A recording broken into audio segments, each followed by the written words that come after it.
friends, this is Rick and your seat at the table, and we are looking at Falcon Rising, Twilight of the Clans number 8 by Robert Thurston.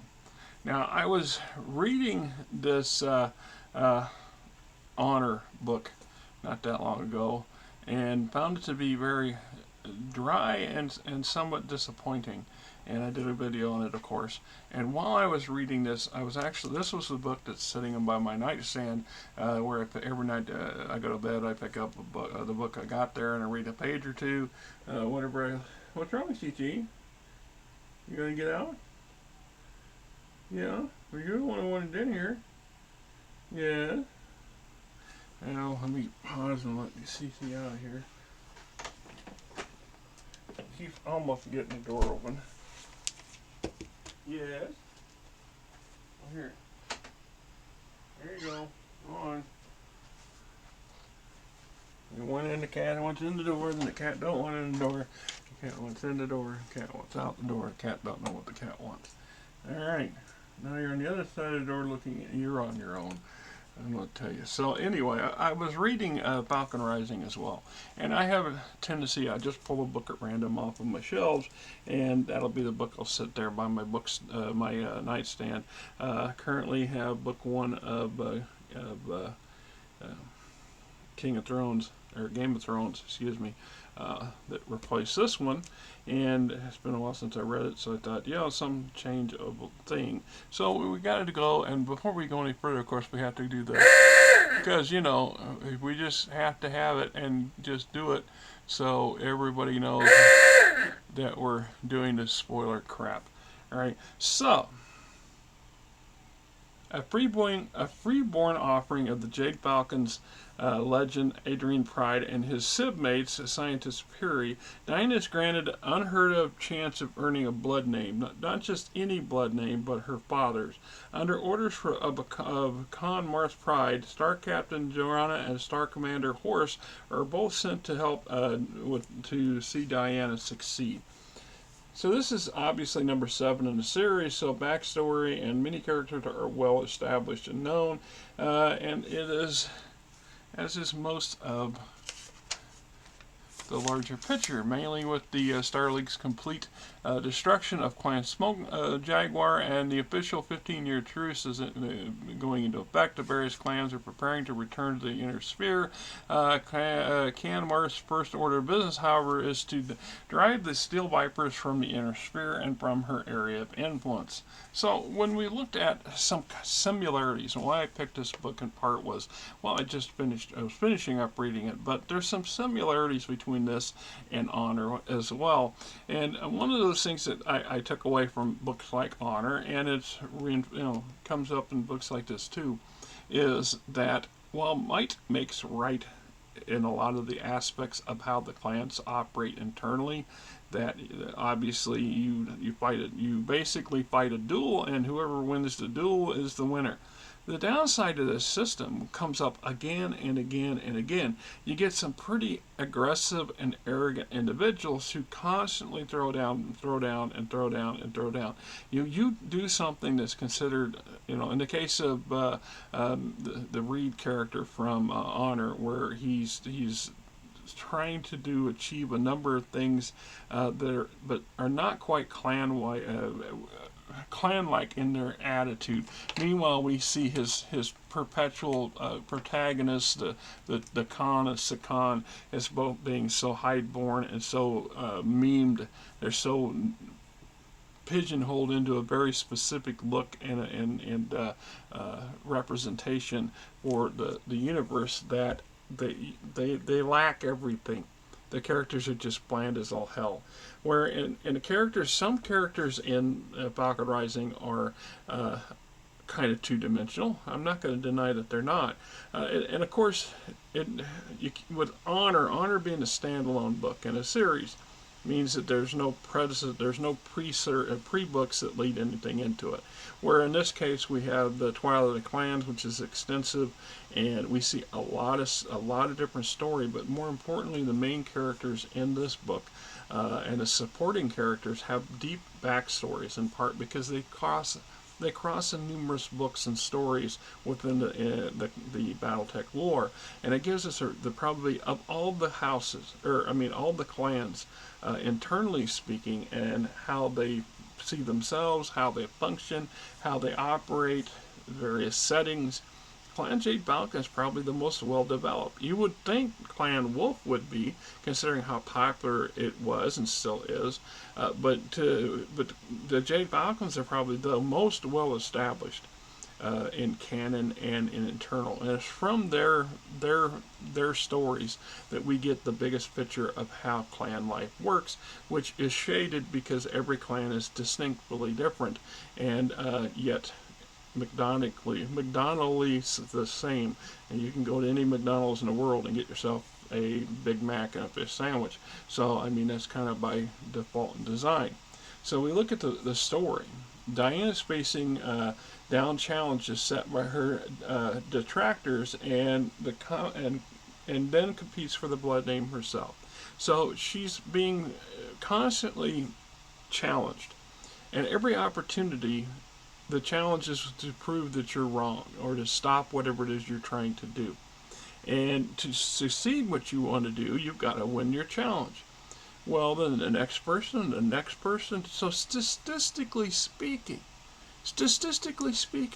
the best, the most elite warrior in the world can have a bad day. And if you put up enough obstacles in their way, they are going to trip and fall. Sooner or later, they're going to trip and fall. And this shows that there's an example of their system being so poorly designed that it's really more of a counterproductive to them than helpful. Which is ironic, because I can only think of where the clans might have been, if they had followed the original Star League path that they had set themselves upon, or how much further along would they be had their system for challenges and settling disputes been a little less bloodthirsty, and a little bit more point driven or fact driven or something of that nature. And it also helps put life for a system that claims to abhor wastes constantly.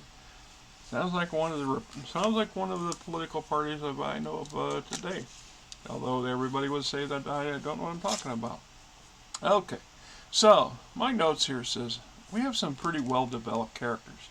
Now, I can't acknowledge that like I said, in the book Honor, those characters make their first debut.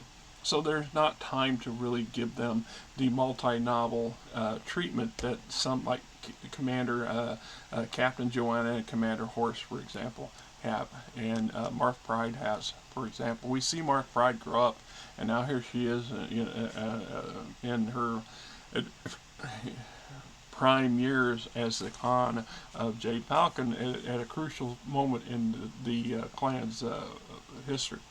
So we see an almost tangible enemy created by the main character's interactions. So we can see through the constant anger of Joanna, for example, and the aloofness and almost smug, self-satisfied, smug, and contempt that Commander Horse has on a regular basis. We know, like I said, that Con Pryde, Marthe, we've been with her since she was in her Sibco when she was a child, so we know her well. She's well established. It's just a richer environment, and there's still a lot of people, a lot of detractors that don't like the Twilight of the Clans series, or the clans at all, and the clans stories at all. And as you know, I think the stories are great, and if I was living in the environment, I would most likely not like the clans either. So when we look at things like, continuing my notes, Robert Thurston's work helps to further define the Jade Falcons as a whole, but as the clans as well, because like I said, when we see most of the way the one clan operates, all the clans operate, they just have their own twist or twerk or tweak on something. So when we look at the challenges, when we talk about writing novels and trying to make things fresh and interesting, In this case, the clan warriors are always obsessed for blood names. The politicians, the quote politics, indeed play a role within the clans, despite the fact that clans rail against the concept of politics and lambast it, when the inner sphere applies this sort of thing. So let's see, via Peri and the Tech Nomad, we get to experience a bit more life within the clans when you're not a warrior. So we see how somewhat jaded and almost fatalistic mindset develops for a lot of older people, older clanners that are not warriors. Even in the non-warrior class, we see this where they know that their time is running out, and their usefulness is they've done all they can do, and they're fed up with the way the system's treated them, and they're just existing until they're no longer existing, which is kind of a sad metaphor for what happens to a lot of the clan, and how the clan treats itself within, and how they've not self-destructed a long time ago is it's amazing somewhat. So we also see things like Marthe Pryde is being forced to sponsor Diana's bloodline bid, even though he absolutely loathes the idea, resists the idea of a freeborn ever having a chance at a blood name, and how doing so diminishes the whole concept of blood names in the first place. And he goes so much as even issues later challenges to Diana that eventually is withdrawn, with she fights the Viper Khan to his death, and pretty much puts any further detractions by the Jade Falcons against her rights as being a member of the Pryde bloodline, is what it is. So my thought, at the end of the day, is that the book's really good.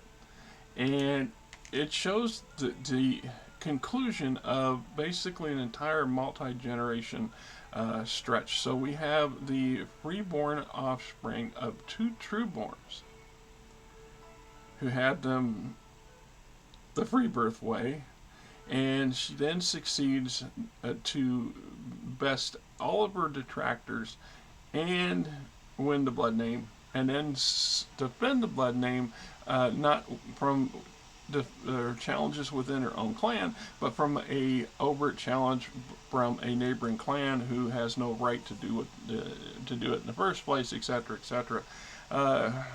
Once again, I like the story. It's a good story. It's a good conclusion. Makes me want to go back and read all the books in sequence, because there's just so much there, right? And they're good, there's bad in every book, right? It's like Honor. I mean, Honor has its points. I just found it lackluster, in my opinion. And I have plenty of other novels on my shelves that are lackluster, in my opinion.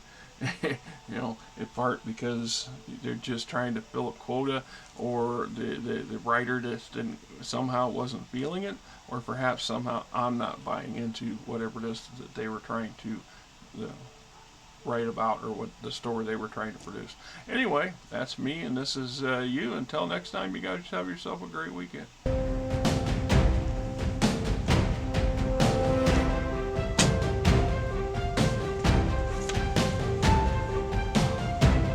Because you want the cat girls to exist.